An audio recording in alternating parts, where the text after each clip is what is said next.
We didn't find out we were having twins until 20 weeks into the pregnancy. So we were very excited, but it was kind of a big surprise. The boys came in 2008.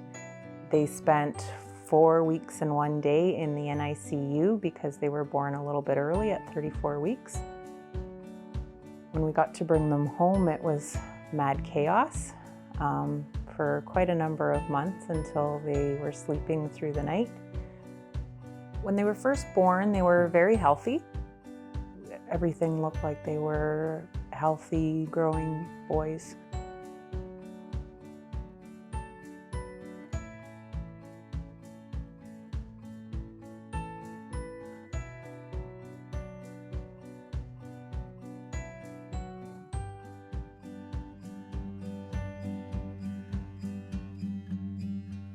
Around 7 months, the boys weren't hitting milestones that we were expecting them to hit. They weren't getting anywhere close to sitting up or having the strength to sit up. They didn't sit up until about 17 months. They started crawling at about 23 months, around the 2-year mark. They got diagnosed with cerebral palsy because of their delayed milestones. We had an MRI done in Toronto at Sick Kids. So they got diagnosed with periventricular leukomalacia.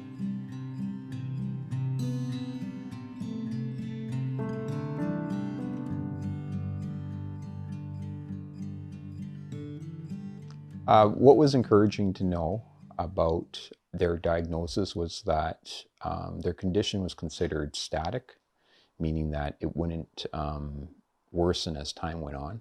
So with that said, we knew that anything that was done to contribute to the boys growing would be beneficial.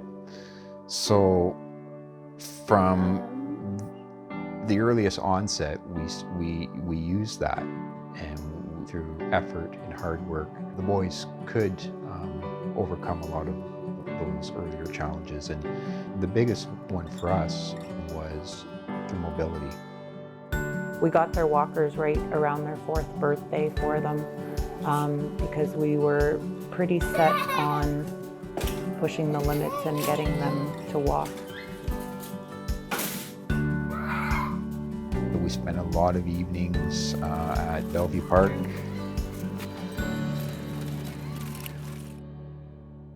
And then by about January of their JK year, they started walking independently. From there, they've just gotten stronger. We got them a trampoline about 5 years ago, and they started with just bouncing on their bum.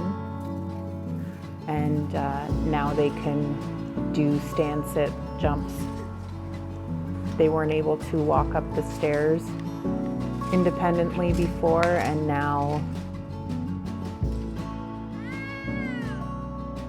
considering that when we first got their diagnosis, the neurologist told us that he didn't think that they would ever walk, it's pretty amazing. We still have one of the boys' walkers in our basement. It's a reminder of how far they've come. They're still not talking lots. We understand a lot of their words, and they have about 350 to 500 words, depending on the day and the mood. But they sign and use any means possible to let us know what they want. So, when singing is a big one.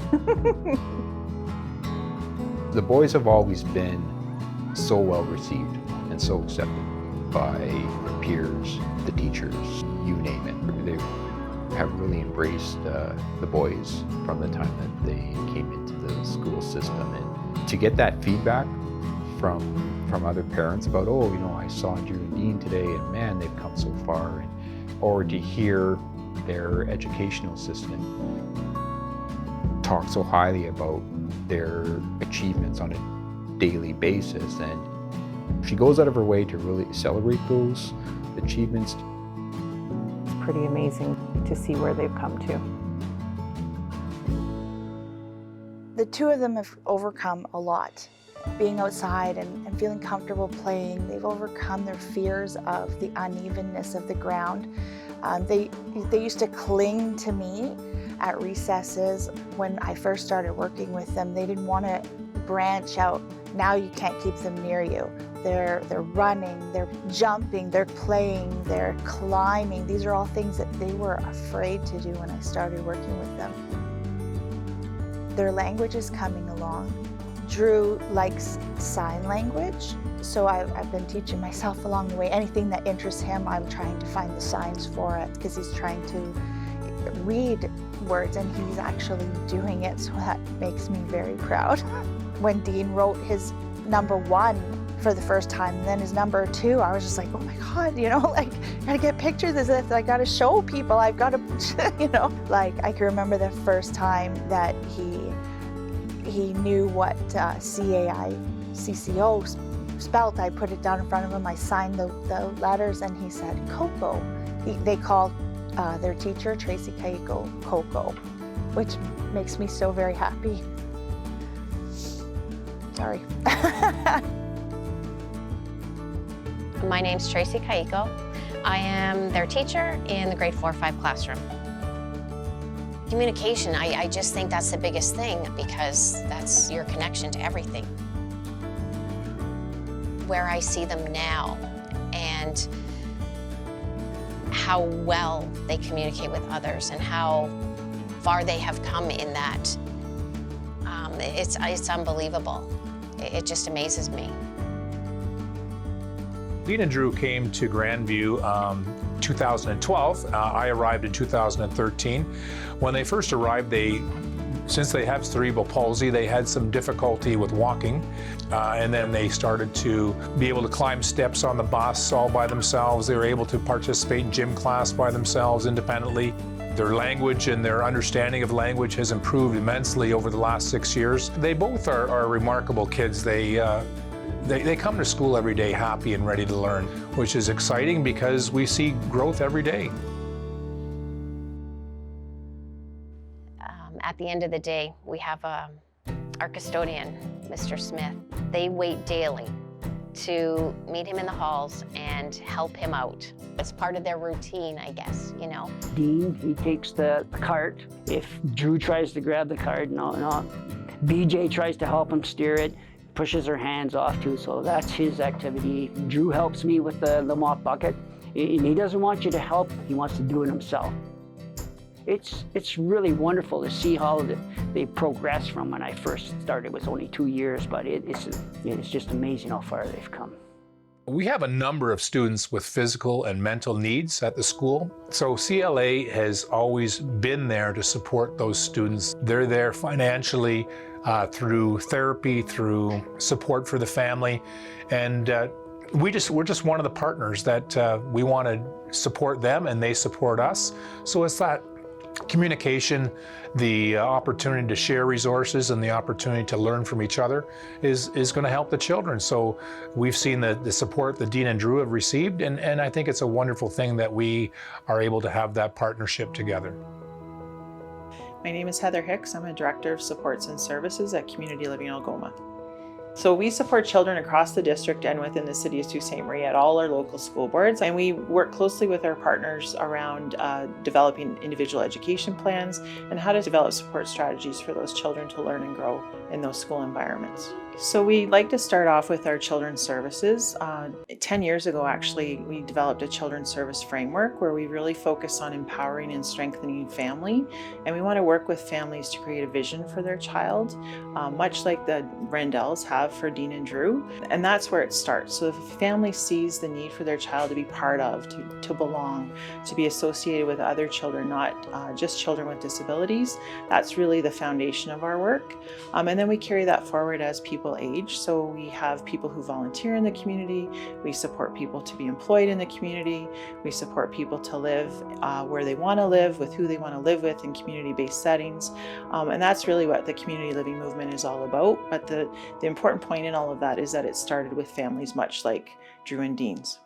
Inclusion for me is about belonging. It is about moving against the sort of social isolation that many people feel. We know that social isolation is something that really has an impact on our physical health as well as our emotional well-being. So it really is about creating that sense of belonging, that sense of purpose, that sense of I fit somewhere and I have people who really care about me. We hope that that sets the stage for children and youth to be included as they age, to become employees, to become volunteers. We offer community supports around that for adults so that they can engage with their community and be a part of the community and give back to the community as well.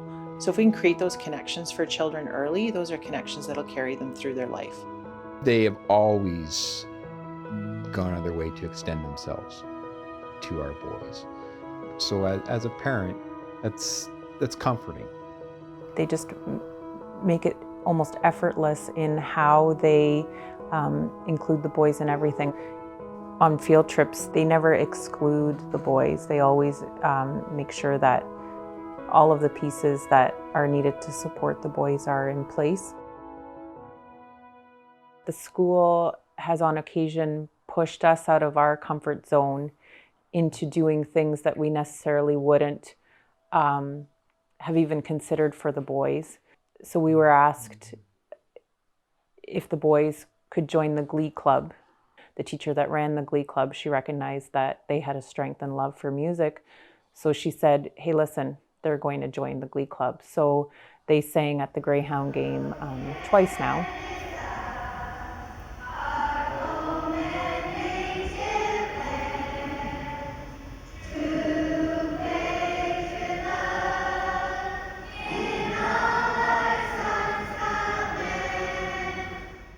Their teacher that they have this year, actually, Miss Kaiko, had them 2 years ago in grade 3, and she sent me a note and said, I'm taking the class skiing, and I'd like the boys to come.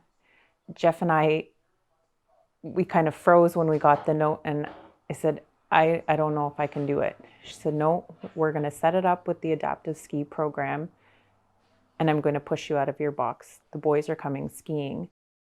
I had contacted the adaptive ski program to get the boys set up and have them participate. The adaptive ski program was amazing. They're connected through Searchmont, and it's a volunteer organization that provides a sit ski and a stand-up ski for people with mobility issues. It was so amazing. I remember the first time they came down the hill and Anna was filming.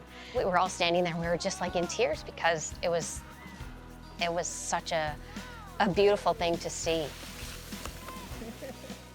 The boys absolutely loved the adaptive skiing, and we went again this year, and they were even better than they were the first time around. And their class has grown to just know that Drew and Dean can do anything that they do, even with skiing and all of those more challenging activities that they've done. It's really cool to see their classmates cheering them on.